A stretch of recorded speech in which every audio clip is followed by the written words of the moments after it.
ओम शांति। 27 फरवरी 2024। बाबा के महावाक्य।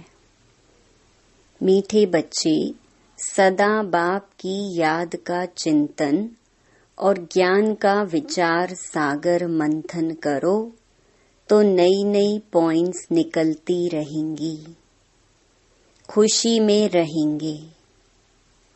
प्रश्न: इस ड्रामा में सबसे बड़े से बड़ी कमाल किसकी है और क्यों? उत्तर: 1. सबसे बड़ी कमाल है शिव बाबा की, क्योंकि वह तुम्हें सेकंड में परिजादा बना देते हैं। ऐसी पढ़ाई पढ़ाते हैं जिससे तुम मनुष्य से देवता बन जाते हो। दुनिया में ऐसी पढ़ाई बाप के सिवाय और कोई पढ़ा नहीं सकता। दूसरा, ज्ञान का तीसरा नेत्र दे अंधियारे से रोशनी में ले आना, ठोकर खाने से बचा देना, यह बाप का काम है। इसलिए उन जैसी कमाल का वंडरफुल कार्य कोई कर नहीं सकता। ओम शांति। रूहानी बाप रोज रोज बच्चों को समझाते हैं और बच्चे अपने को आत्मा समझ बाप से सुनते हैं। जैसे बाप गुप्त है वैसे ज्ञान भी गुप्त है। किसको भी समझ में नहीं आता है कि आत्मा क्या है, परम पिता परमात्मा क्या है। तुम बच्चों की पक्की आदत पड़ जानी चाहिए कि हम आत्मा हैं।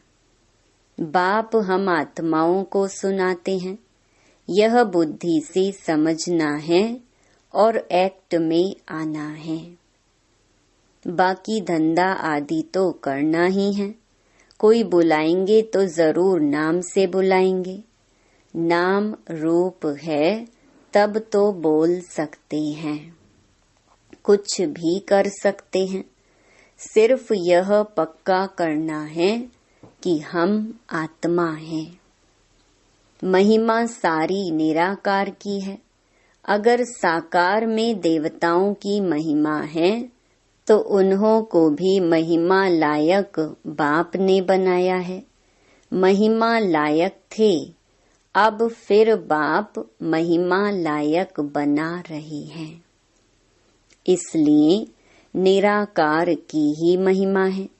विचार किया जाता है बाप की कितनी महिमा है और कितनी उनकी सर्विस है। वह समर्थ है, वह सब कुछ कर सकते हैं। हम तो बहुत थोड़ी महिमा करते हैं, महिमा तो उनकी बहुत है।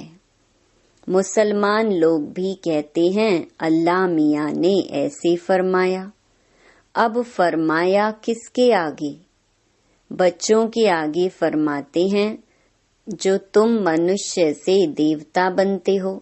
अल्लाह मियाँ ने किसके प्रति तो फरमाया होगा ना। तुम बच्चों को ही समझाते हैं जिसका कोई को पता ही नहीं।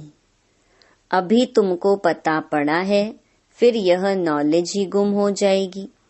बौद्धि भी ऐसे कहेंगे, क्रिश्चियन भी ऐसे कहेंगे, परंतु क्या फरमाया था यह किसको पता ही नहीं।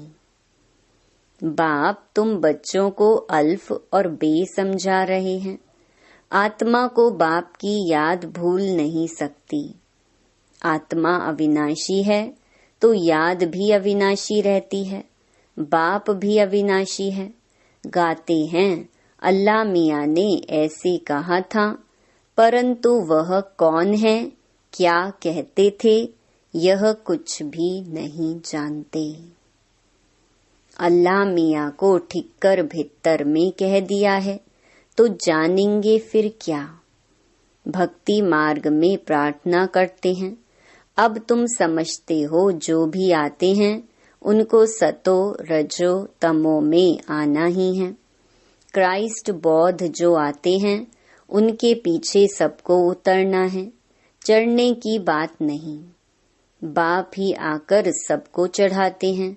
सर्व का सद्गति दाता एक है और कोई सद्गति करने नहीं आते। समझो क्राइस्ट आया, किसको बैठ समझाएंगे? इन बातों को समझने लिए अच्छी बुद्धि चाहिए। नई नई युक्तियां निकालनी चाहिए, मेहनत करनी है, रतन निकालना है। इसलिए बाबा कहते हैं विचार सागर मंथन करके लिखो। फिर पढ़ो कि क्या क्या मिस हुआ। बाबा का जो पाठ है वह चलता रहेगा। बाप कल्प पहले वाली नॉलेज सुनाते हैं। यह बच्चे जानते हैं कि जो धर्म स्थापन करने आते हैं उनके पीछे उनके धर्म वालों को भी नीचे उतरना है।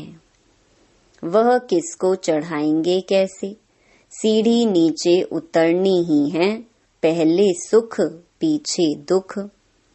यह नाटक बड़ा फाइन बना हुआ है। विचार सागर मंथन करने की जरूरत है। वह कोई की सद्गति करने नहीं आते, वह आते हैं धर्म स्थापन करने। ज्ञान का सागर एक है और कोई में ज्ञान नहीं है। ड्रामा में दुख सुख का खेल तो सभी के लिए है। दुख से भी सुख जास्ती है। ड्रामा में पार्ट बजाते हैं तो जरूर सुख होना चाहिए। बाप दुख थोड़े ही स्थापन करेंगे।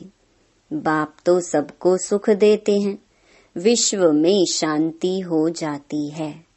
दुख धाम में तो शांति हो ना सके। शांति तब मिलनी है जब वापस शांति धाम में जाएंगे। बाप बैठ समझाते हैं, यह कभी भूलना नहीं चाहिए कि हम बाबा के साथ हैं। बाबा आया हुआ है असुर से देवता बनाने। यह देवताएं सदगति में रहते हैं तो बाकी सब आत्माएं मूल वतन में रहती हैं। ड्रामा में सबसे बड़ी कमाल है बेहद के बाप की, जो तुमको परी ज्यादा बनाते हैं। पढ़ाई से तुम परी बनते हो। भक्ति मार्ग में समझते कुछ भी नहीं, माला फेरते रहते हैं। कोई हनुमान को, कोई किसको याद करते हैं। उनको याद करने से फायदा क्या? बाबा ने कहा है महारथी, तो उन्होंने बैठ हाथी पर सवारी दिखा दी है। ये सब बातें बाप ही समझाते हैं। बड़े बड़े आदमी कहाँ जाते हैं तो कितनी आजियान माना आव भगत करते हैं। तुम और किसको आजियान नहीं देंगे? तुम जानते हो इस समय सारा जाड़ जड़ी भूत है, विष की पैदाइश है। तुमको अब फीलिंग आनी चाहिए कि सतयुग में विष की बात नहीं। बाप कहते हैं मैं तुमको पद्मा पदम पति बनाता हूँ, सुदामा पद्मा पदम पति बनाना। सब अपने लिए ही करते हैं। बाप कहते हैं इस पढ़ाई से तुम कितने ऊंच बनते हो। वह गीता सब सुनते पढ़ते हैं। यह भी पढ़ता था, परंतु जब बाप ने बैठ सुनाया तो वंडर खाया। बाप की गीता से सदगति हुई। ये मनुष्यों ने क्या बैठ बनाया है। कहते हैं अल्लाह मियाँ ने ऐसे कहा, परंतु समझते कुछ भी नहीं। अल्लाह कौन?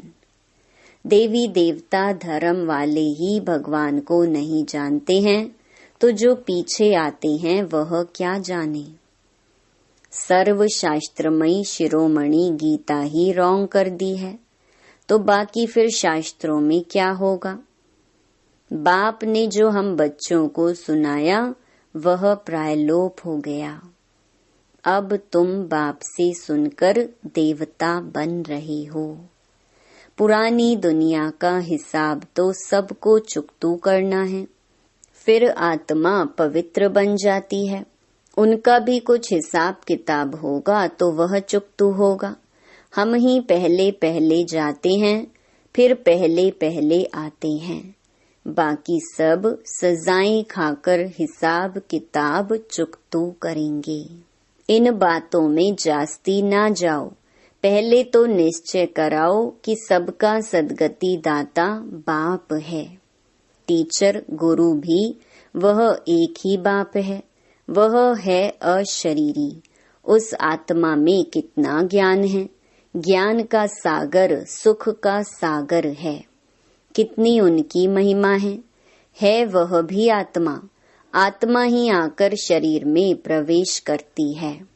सिवाय परम पिता परमात्मा के तो कोई आत्मा की महिमा कर नहीं सकते और सब शरीरधारियों की महिमा करेंगे। ये है सुप्रीम आत्मा। बिगर शरीर आत्मा की महिमा सिवाय एक निराकार बाप के कोई की हो नहीं सकती। आत्मा में ही ज्ञान के संस्कार हैं। बाप में कितने ज्ञान के संस्कार हैं। प्यार का सागर, ज्ञान का सागर, क्या यह आत्मा की महिमा है? कोई मनुष्य की यह महिमा हो न सके। श्री कृष्ण सतयुग का पहला नंबर प्रिंस है। बाप ही आकर बच्चों को वर्षा देते हैं, इसलिए उनकी महिमा गाई जाती है। शिव जयंती हीरे तुल्य है। धर्म स्थापक आते हैं, क्या करते हैं? समझो क्राइस्ट आया। उस समय क्रिश्चियन तो है नहीं, किसको क्या नॉलेज देंगे? करके कहेंगे अच्छी चलन चलो। यह तो बहुत मनुष्य समझाते रहते हैं। बाकी सद्गति की नॉलेज कोई दे ना सके। उनको अपना अपना पार्ट मिला हुआ है। सतो रजो तमो में आना ही है। आने से ही क्रिश्चियन की चर्च कैसे बनेगी? जब बहुत होंगे, भक्ति शुरू होगी, तब चर्च बनाएंगे। उसमें बहुत पैसे चाहिए, लड़ाई में भी पैसे चाहिए। तो बाप समझाते हैं यह मनुष्य सृष्टि झाड़ है। झाड़ कभी लाखों वर्ष का होता है क्या? हिसाब नहीं बनता। बाप कहते हैं हे बच्चे, तुम कितने बेसमझ बन गए थे। अभी तुम समझदार बनते हो। पहले से ही तैयार होकर आते हो राज्य करने। वह तो अकेले आते हैं, फिर बाद में वृद्धि होती है। झाड़ का फाउंडेशन देवी देवता, उनसे फिर 3 ट्यूब निकलती हैं। फिर छोटे छोटे मठ पंथ आते हैं। वृद्धि होती है, फिर उनकी कुछ महिमा हो जाती है, परंतु फायदा कुछ भी नहीं। सबको नीचे आना ही है। तुमको अभी सारी नॉलेज मिल रही है। कहते हैं गॉड इज नॉलेजफुल, परंतु नॉलेज क्या है यह किसको मालूम नहीं है। तुमको अभी नॉलेज मिल रही है। भाग्यशाली रथ तो जरूर चाहिए। बाप साधारण तन में आते हैं, तब यह भाग्यशाली बनते हैं। सतयुग में सब पद्मा पदम भाग्यशाली हैं। अब तुमको ज्ञान का तीसरा नेत्र मिलता है, जिससे तुम लक्ष्मी नारायण जैसे बनते हो। ज्ञान तो एक ही बार मिलता है। भक्ति में तो धक्के खाते हैं, अंधियारा है। ज्ञान है दिन, दिन में धक्के नहीं खाते। बाप कहते हैं भल घर में गीता पाठशाला खोलो। बहुत ऐसे हैं जो कहते हैं हम तो नहीं उठाते, दूसरों के लिए जगह देते हैं। यह भी अच्छा। यहाँ बहुत साइलेंस होनी चाहिए। यह है होलीएस्ट ऑफ होली क्लास, जहाँ शांति में तुम बाप को याद करते हो। हमको अब शांति धाम जाना है, इसलिए बाप को बहुत प्यार से याद करना है। सतयुग में 21 जन्म के लिए तुम सुख शांति दोनों पाते हो। बेहद का बाप है, बेहद का वर्षा देने वाला। तो ऐसे बाप को फॉलो करना चाहिए। अहंकार नहीं आना चाहिए, वह गिरा देता है। बहुत धैर्यवत अवस्था चाहिए, हठ नहीं। देह अभिमान को हठ कहा जाता है। बहुत मीठा बनना है। देवताएं कितने मीठे हैं, कितनी कशिश होती है। बाप तुमको ऐसा बनाते हैं, तो ऐसे बाप को कितना याद करना चाहिए।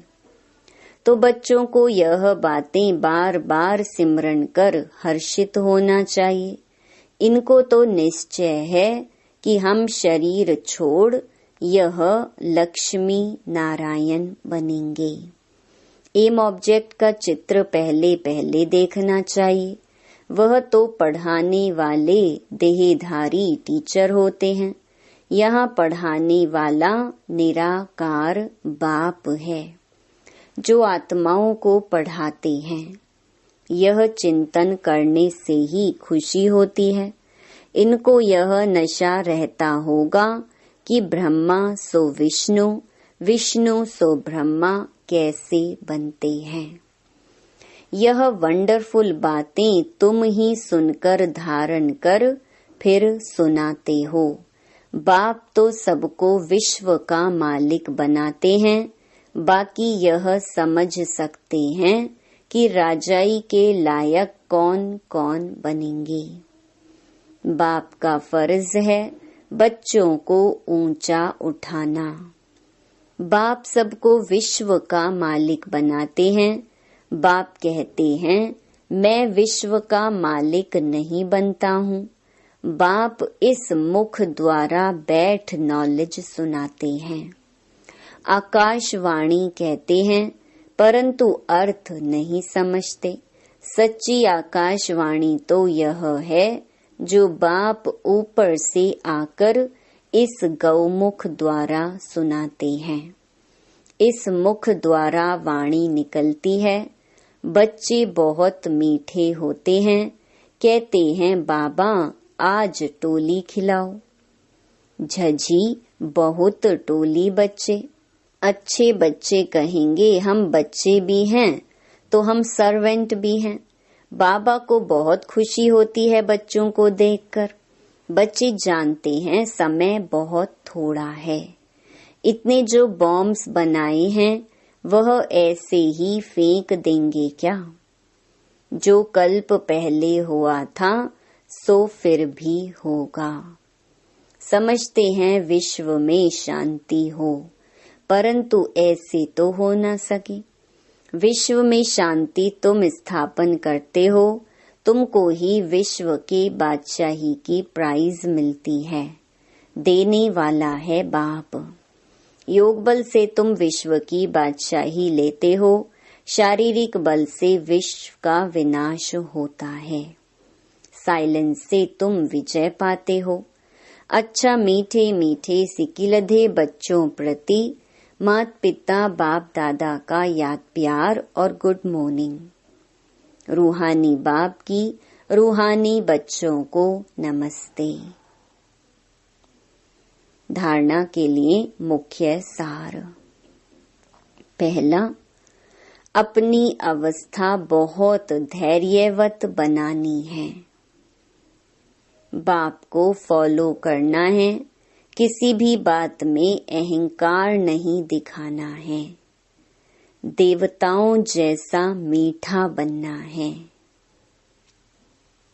दूसरा, सदा हर्षित रहने के लिए ज्ञान का सिमरण करते रहो। विचार सागर मंथन करो, हम भगवान के बच्चे भी हैं तो सर्वेंट भी हैं।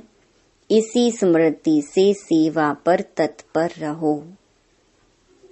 वरदान, मन मना भव के साथ मध्याजी भव के मंत्र स्वरूप में स्थित रहने वाले महान आत्मा भव। आप बच्चों को मन मना भव के साथ मध्याजी भव का भी वरदान है। अपना स्वर्ग का स्वरूप स्मृति में रहे, इसको कहते हैं मध्याजी भव। जो अपने श्रेष्ठ प्राप्तियों के नशे में रहते हैं, वही मध्याजी भव के मंत्र स्वरूप में स्थित रह सकते हैं। जो मध्याजी भव हैं, वह मन मना भव तो होंगे ही। ऐसे बच्चों के हर संकल्प, हर बोल और हर कर्म महान हो जाते हैं। स्मृति स्वरूप बनना माना महान आत्मा बनना। स्लोगन, खुशी आपका स्पेशल खजाना है, इस खजाने को कभी नहीं छोड़ना।